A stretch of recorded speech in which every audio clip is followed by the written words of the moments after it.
डाकू की सजा। रायपुर नाम के गांव में बिट्टू नाम का एक डाकू अपने परिवार के साथ रहता था। जंगल के रास्ते पर से जो भी निकलता वो उसे लुटता था।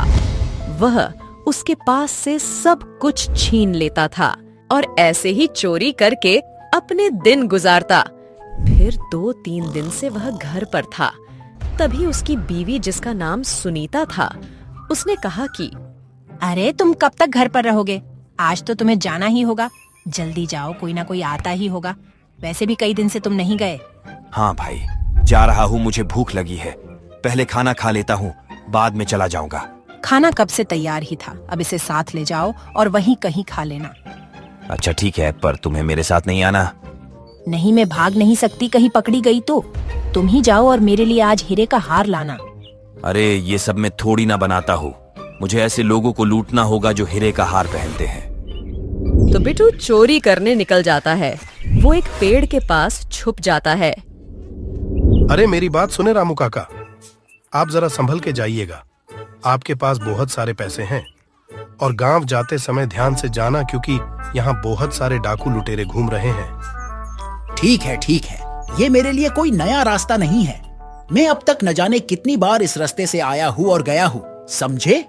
आप मुझे अपने साथ नहीं ले जाना चाहते, पर मैंने सुना है कि जंगल के उस रास्ते पर 3 दिन पहले कुछ लुटेरे दिखे थे, तो अपना ध्यान रखना। मेरी फिक्र मत करो, मैं पहुंच जाऊंगा। अब मैं चलता हूँ।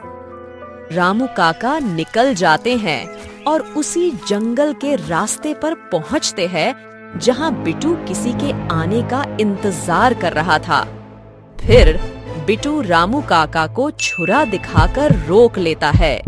हे, तुम्हारे पास जो भी है वह निकाल कर मुझे दे दो। नहीं, मेरे पास कुछ भी नहीं। मेरे जैसे गरीब के पास क्या होगा? ये तुम्हारे ठेले में क्या है? मुझे दो, मैं देखना चाहूंगा।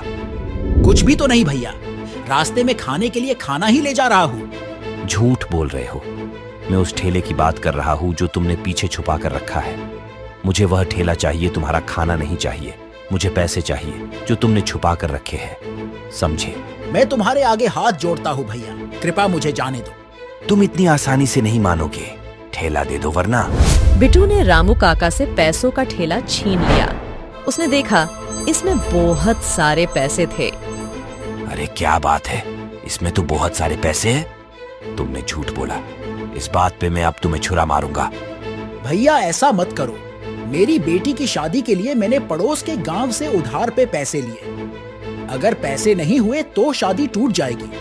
भैया पैसे दे दो ना, मुझे पैसे की जरूरत है भैया, तुम समझते क्यों नहीं? अगर पैसे नहीं हुए तो मेरा परिवार सड़क पर आ जाएगा। झूठ मत बोलो, मेरे साथ ये सब नहीं चलेगा। यहाँ से चले जाओ वरना। छुरा अंदर गया तो बहुत दर्द होगा। रामू काका डर के मारे जान बचाकर भागने लगते हैं और बिट्टू बड़ी खुशी से घर आता है। क्या बिट्टू, आज फिर से चोरी करके आए हो क्या? हाँ बूढ़े, आज तो बहुत सारे पैसे मिले। एक ऐसा बंदा मिला जिसकी बेटी की शादी के लिए वो पैसा ले जा रहा था। अरे ये क्या कर दिया? अब उस बेचारे का क्या होगा? ये तो बुरी बात है ना। जब आपने मुझे सिखाया तब बुरी बात नहीं थी। जब आप चोरी करते थे तब आपको बुरा नहीं लगता था। अब आए मुझे सलाह देने। मुझे इस बात का बुरा लगा, इसलिए तो मैंने ये काम छोड़ दिया।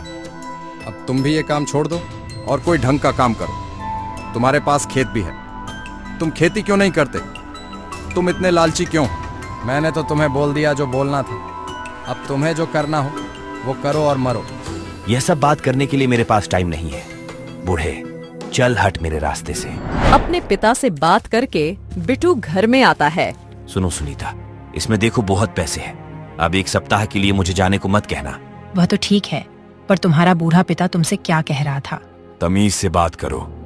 उसे मैं बूढ़ा कहता हूँ क्योंकि उसने मुझे ऐसा बनाया। अब वो अच्छाई के रास्ते पर है, उसे छोड़ दो। क्या वह तुमसे पैसे मांग रहे थे? अरे नहीं, वह मुझसे चोरी करने से मना कर रहे थे। वो चोरी करने को पाप कहते हैं। उन्होंने छोड़ा क्योंकि वो अब बूढ़े हो गए हैं, उनकी बात पर ध्यान मत दो। तुम बच्चों के लिए कुछ लाए या खाली हाथ ही लौट आए हो? अरे उनके लिए एक जोड़ी कपड़े और मिठाई का डब्बा भी लाया हूँ। चलो उसे बुलाओ। मैं यहाँ हूँ पिताजी। अरे वाह, ये पिछली बार से भी ज्यादा अच्छे हैं पिताजी। अरे अच्छे ही होंगे ना, पिछली बार के कपड़ों से भी ज्यादा दाम पर लाया हूँ इसे। और ये तो देखो, मिठाई का डिब्बा भी है, खाओ इसे। हाँ पिताजी, ये मुझे बहुत पसंद है। पर इस बार आप जाओ ना पिताजी, तो मुझे भी आपके साथ ले चलना, मैं भी आपके साथ चलूंगा। नहीं बेटा, मैं नहीं चाहता कि तुम मेरी तरह बनो। वह दिन बिट्टू अपने परिवार के साथ बहुत खुशी से रहता है। एक हफ्ता बीतने के बाद बिट्टू हमेशा की तरह चोरी करने निकल पड़ता है। आज मुझे किसी नए रास्ते पर जाना चाहिए। सुना है कि उस रास्ते पर अब कोई नहीं आता। रमेश की बेटी सुरीली और उसका पति उस रास्ते पर से आ रहे थे, जिसकी अभी नई नई शादी हुई थी। जल्दी चलो बेटा, तुम्हारी अभी नई नई शादी हुई है। कोई भी घटना घटे उसे पहले हमें गांव पहुंच जाना चाहिए। अरे पिताजी, क्या बात है? आप इतने परेशान क्यों दिख रहे हैं? और इस रास्ते पर कोई मुसीबत भी नहीं, तो फिर क्या बात है? मैं परेशान हूँ क्योंकि हम दूसरे रास्ते पर आए हैं और इस रास्ते पर आगे क्या हो वो मुझे पता नहीं, इसलिए घबराहट हो रही है। बिट्टू ने उन तीनों को आते हुए देखा। लगता है शादी वाले लोग हैं। तब तो इनके पास बहुत से गहने भी होंगे। आज तो सुनीता खुश हो जाएगी और 10 दिन तक आराम भी करूंगा। हे, तुम लोगों के पास जो कुछ है मुझे दे दो, वरना मैं तुम लोगों को जिंदा नहीं छोड़ूंगा। देखिए भैया, इनकी कल ही शादी हुई है।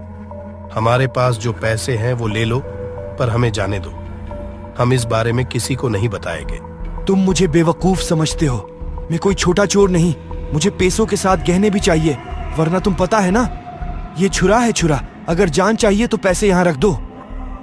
हमने सारे पैसे इस ठेले में रखे हैं। हमें भगवान के लिए जाने दीजिए और ये पैसे रख लीजिए। और वो गले में हार है वो भी दे दो। नहीं, ऐसा मत करो। ये मेरी मरी हुई माँ की आखिरी निशानी है। इसे मैं मुझसे जुदा नहीं कर सकती। भगवान के लिए छोड़ देंगे तो हम डाकू क्या भीख मांगेंगे। चुपचाप उतारो, वरना मैं उतारूंगा तो बहुत दर्द होगा। भैया, ये उनके माँ की आखिरी निशानी है और इनकी नई नई शादी हुई है। इन्हें हटाना ठीक नहीं। लगता है तुम ऐसे नहीं समझोगे।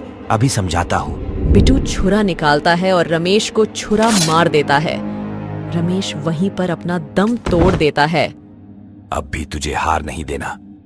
वह डर कर सभी चीजें उनको दे देते हैं और रमेश को उठाकर वहां से चले जाते हैं।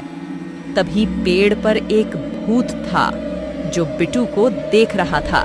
हे बिट्टू, लगता है आज का दिन तुम्हारे लिए अच्छा है। बहुत सारे पैसों के साथ गले का हार भी तुम्हें मिल गया। तुम्हें इसे क्या लेना देना? मैं किसी भूत से डरता नहीं हूँ। तुम्हें भी ऊपर भेज दूं क्या? तुम कोशिश कर लो, पर मुझे ऊपर नहीं भेज सकते। मुझे यही सजा मिली है कि मैं कई सालों तक इधर उधर भटकता रहूंगा जब तक मेरे पाप पूरे नहीं हो जाते। वैसे तुम चोरी क्यों करते हो, बताओ मुझे। क्यों चुराता हूँ? क्योंकि मेरे बच्चे और पत्नी आराम से रहे, जिससे हमें पैसे की परेशानी ना रहे। तुमने परिवार के लिए किसी भले इंसान की जान ले ली। क्या तुम उनके लिए ये सब कर रहे हो?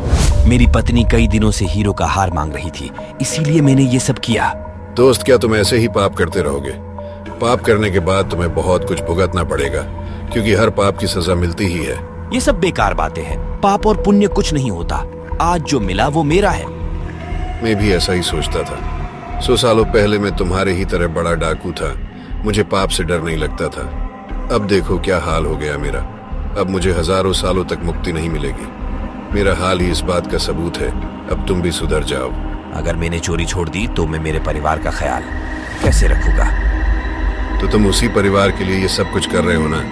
तो अब ये एक काम करो, तुम तुम्हारे पापों को पैसों की तरह उनके साथ बांट कर देखो।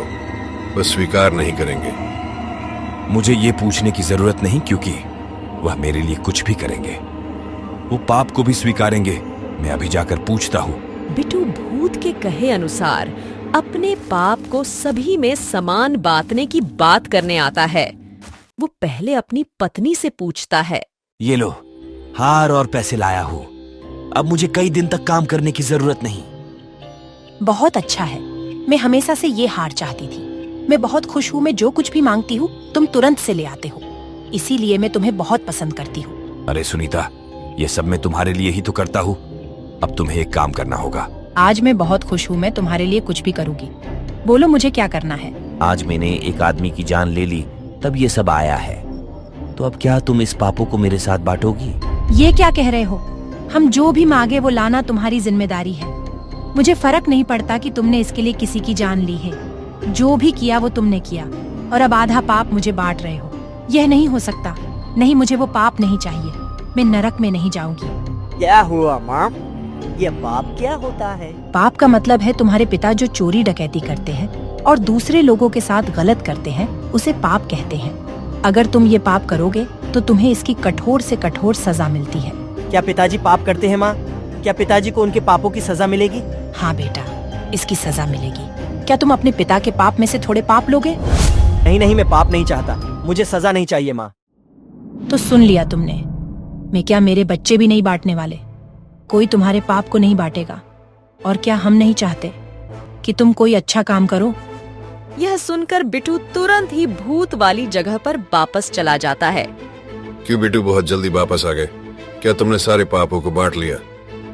मैं तुम्हारी बात समझ गया, पर वो मेरे साथ पाप बांटने को राजी नहीं हुए।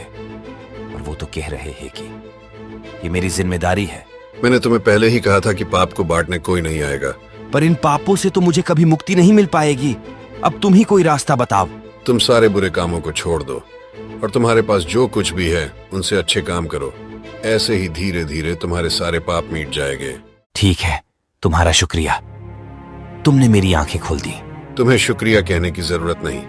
मुझे यही सजा मिली है कि अब मुझे तुम्हारे जैसे 100 लोगों की मदद करनी है और तुम उनमें से 20वें नंबर पर हो। मुझे कई साल बाद ऐसा कोई मिलता है जो बुरे काम को छोड़कर अच्छा काम करे, और उनमें से बहुत से लोग हैं जो वादा करके फिर पाप के रास्ते पर चले जाते हैं, जिससे मेरी सजा और भी लंबी हो जाती है। अब से मैं अच्छे काम करूंगा और अपने परिवार का ध्यान रखूंगा। मुझे पता है कि आज तक तुमने जिसको भी मारा उसको सिर्फ खरोच ही पहुंची है और वो डर के मारे वापस नहीं आते। ये मुझे तुमको देखते ही समझ आ गया था। उस दिन से बिट्टू को समझ आया कि जिसने पाप किए हैं उसे एक न एक दिन भुगतना ही होगा, और अपना जीवन जितना हो सके उतना अच्छे कामों में बिताने लगा। हेलो दोस्तों, अगर आपको यह स्टोरी पसंद आई है तो जल्दी से हमारे चैनल को सब्सक्राइब करिए और कमेंट में लिखना भूलिएगा नहीं, और अपने दोस्तों को भी शेयर करिए ताकि वो भी कोई पाप करने का सोचे नहीं।